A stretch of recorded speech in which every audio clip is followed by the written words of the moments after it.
La réalité est simple. Descendons sur terre. Le Sahel est extrêmement riche. Extrêmement riche. L'Occident ne fait que s'appauvrir. Parce que, en fait, l'économie occidentale est une bulle. C'est une bulle. Vous savez, une bulle, plus elle gonfle, plus on touche ses mains un peu, ça explose. C'est une bulle. Donc, finalement, aujourd'hui, les autorités maliennes sont un frein, justement, à l'accaparation. Mais c'est une évidence. Le régime malien, l'accaparement de toutes les richesses du Sahel. Donc, il faut faire tout pour descendre ce régime et placer n'importe qui. Le régime malien a le visage qui est le plus honni par les mondialistes, par la pègre internationale. Le visage du régime malien est inacceptable dans toutes leurs chartes secrètes. Un régime comme celui du Mali est une abomination. Le but est clair, il faut renverser, assassiner non, tous les 5 colonels. C'est le but qui est clair. Ça, c'est dans la tradition des mondialistes. C'est dans la tradition de la pègre financière internationale. C'est dans la tradition des impérialistes.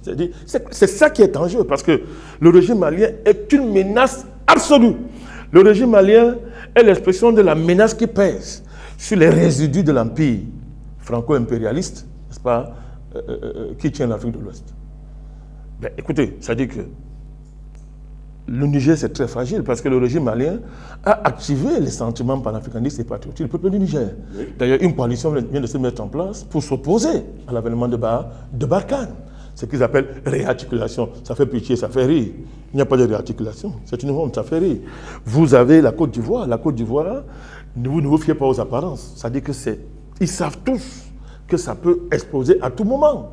Mon cher gosse, je ne parle pas du Sénégal, où la fraternité panafricaniste s'est construite à la faveur des sanctions. On a vu ce qui s'est passé au niveau des peuples. Et d'ailleurs, la visite du renard Macky Sall là-bas se passe de commentaires. Le régime malien est une menace grave. S'il réussit, et il va réussir, c'en est fini.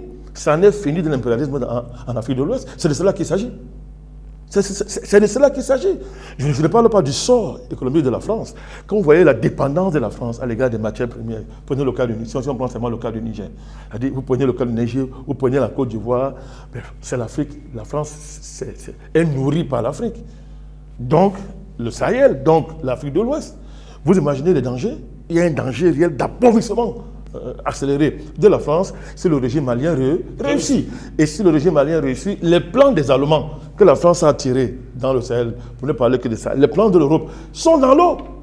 Or, je rappelle, quand vous regardez la dépendance, vous voyez comment une simple crise de l'énergie a ruiné les économies européennes. Vous regardez dans quel état est l'Europe quand des dirigeants qui sont censés réfléchir, mettre des sanctions en place, qui se retournent contre leur peuple. C'est quand même grave, mon cher Geoffrin. C'est-à-dire qu'ils vont voir cette affaire en une minute. N'est-ce pas, les dirigeants européens sont des grands dirigeants. Ouais, c'est ce qu'on nous a fait croire. Ils sont très forts, non?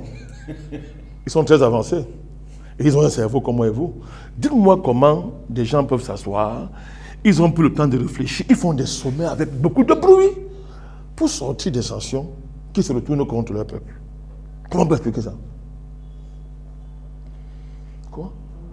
Mais ça renseigne sur l'état de fragilité des économies qu'on a longtemps vantées comme étant solides, puissantes, de référence. Tout le monde sait aujourd'hui que ce ne sont pas la pacotille. Voilà. C'est de la pacotille, c'est-à-dire que c'est des géants au pied d'argile. Et ils sont obligés d'utiliser la violence et la fémania élevée au niveau d'une pratique internationale pour essayer de se maintenir encore un peu. Alors, vous faites une correspondance avec la situation au Sahel, vous comprenez l'importance de l'enjeu au Sahel. Vous voyez que les Allemands deviennent de plus en plus nerveux. Les Français les ont attirés dans le Sahel. Avant, ils faisaient un peu la fine bouche. Maintenant, ils sont maintenant très engagés. Ils sont très, très engagés, les Allemands. Pourquoi? L'hiver, le noir, ils sont rentrés au charbon. Hein. On a un gros problème actuellement en France avec des coupures d'électricité. Je dis qu'ils sont rentrés, les délestages. Oui. C'est-à-dire qu'ils sont rentrés au charbon. Maintenant, le rationnement. Mais très bien, ils sont rentrés au charbon. et les pro-occidentaux en Afrique, ils font comme s'ils ne voient pas. Hein. Ils ne disaient rien. Ils font comme s'ils ne voient pas. Ils ne disaient rien. Hein?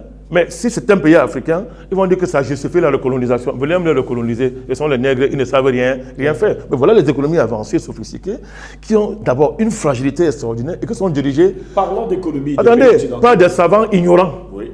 Non, vous comprenez l'enjeu du Sahara? Ça. avec le gaz, le pétrole, l'eau, les matières rares. Vous comprenez l'enjeu du Sahel. Terminons rapidement. Vous parlez des économies occidentales qui sont tellement fragiles. Où est passé la Banque mondiale, le Fonds monétaire international et tous les clubs que vous connaissez très bien?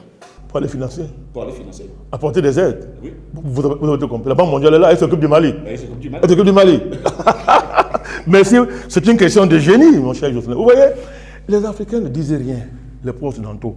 Nos économistes, très bien, ne disaient rien. Pourquoi la Banque mondiale et le FMI ne volent pas au secours des populations européennes? Mais il faut voler à leur secours, vous avez raison. Ils ont besoin de l'aide. Et c'est normal. Non. Ce n'est pas le plan.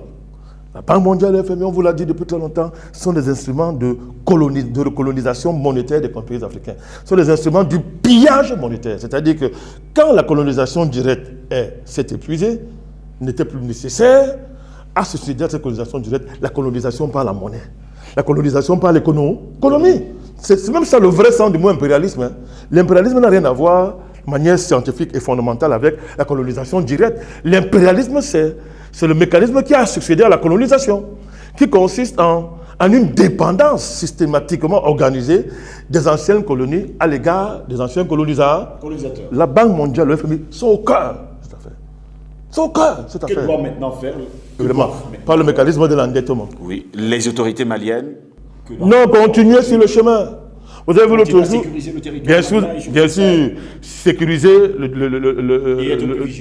le territoire malien, être vigilant et surtout démontrer que ce n'est pas un régime de... C'est-à-dire, ça a beau être des militaires, mais ils ne sont pas dans le militarisme. Vous avez vu comment l'autre jour, ils ont plus bien communiqué pour dire que le Mali tient des engagements internationaux en remboursant ses dettes. Le sérieux. 277. Là, le sérieux, pour dire que nous sommes sérieux. C'est vous qui nous avez empêché de rembourser la dette avec vos sanctions bidons. Nous, le Mali, nous sommes responsables. Nous tenons nos engagements. Donc, il faut continuer. Il ne s'agit pas de basculer dans le militarisme. Il s'agit de se servir de la sécurité militaire pour dynamiser le potentiel économique malien. C'est ça le défi de l'avenir. Parce que pour les Occidentaux, il est question d'asphyxier le Mali. On harcèle le régime, on a fait ça à Sékou Touré. C'est le harcèlement. À défaut de l'assassiner, de le tuer, on le harcèle. C'est ça qu'ils appellent réarticulation. En fait, ça veut dire que Barkhane va armer davantage ces terroristes, puisqu'ils font que dire depuis qu'on se retire, il y a une montée du terrorisme pour démentir la soi-disant montée en puissance des FAMA, les forces armées maliennes. Vous voyez comment ils font ce genre de jeu? Tous les terroristes qu'ils ont armés, ils vont les lâcher, ils vont les protéger. Regardez le procédé qui a conduit à l'attaque de Kachi. Oui.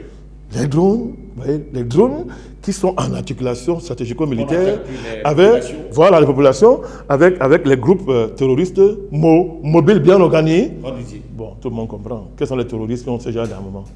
C'est quoi ça? C'est l'OTAN qui est directement en guerre contre l'État malien, et le Sahel sera le cimetière de l'OTAN et de l'Occident.